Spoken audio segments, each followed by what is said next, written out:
महाराष्ट्रात सध्या माझी लाडकी बहीण योजनेची जोरदार चर्चा आहे। पावसाळी अधिवेशनात राज्याचा अर्थसंकल्प मांडताना अर्थमंत्री अजित पवार यांनी मुख्यमंत्री लाडकी बहीण योजना जाहीर केली।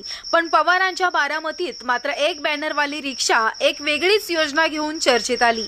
बारामतीमध्ये हॉटेल राजवाडा पार्कचे मालक आनंद सावंत यांनी त्यांच्या हॉटेलसाठी या योजनेचा प्रसिद्धीचा आवाका लक्षात घेत नवा फंडा शोधलाय।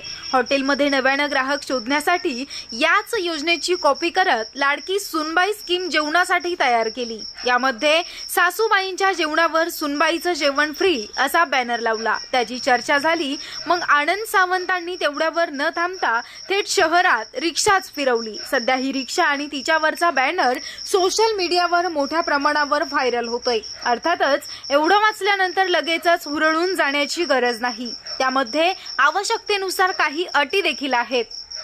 या अटीमध्ये हॉटेलला जाताना फक्त नवरा बायकोनं जायचं नाही। यामध्ये सासूबाईंना जेवायला घेऊन येणं बंधनकारक आहे। शिवाय सासूबाईंना जी देणार तीच थाळी सुनबाईंना फ्री मिळणार आहे। त्यामुळे आपण जे खाऊ ते सासूबाईंनी खाल्लं पाहिजे आणि सासूबाई ज्या खातील तेच आपल्याला मिळणार हे सुनबाईनं लक्षात घ्यावं। या ऑफरबाबत आनंद सावंत यांच्याशी संपर्क साधला असता त्यांनी यामागचा हेतू सांगितला।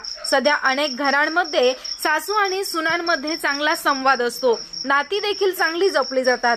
अशा कुटुंबासाठी ही योजना लाभदायी आहे। शिवाय ती आमच्या व्यवसायासाठी सुद्धा उपयुक्त आहे।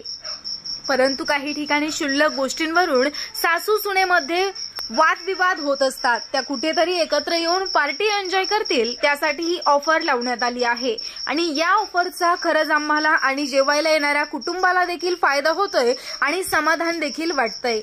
ऑफरच्या निमित्तानं तरी मुलं आपल्या आईला जेवायला घेऊन येत आहेत। ऐरवी फक्त आपली पत्नी आणि आपली मुलं एवढेच येत होते। या ऑफरचा उद्देश एकच आहे की कुटुंबामध्ये वादविवाद होऊ नये, एकत्र कुटुंबानं जेवण केलं।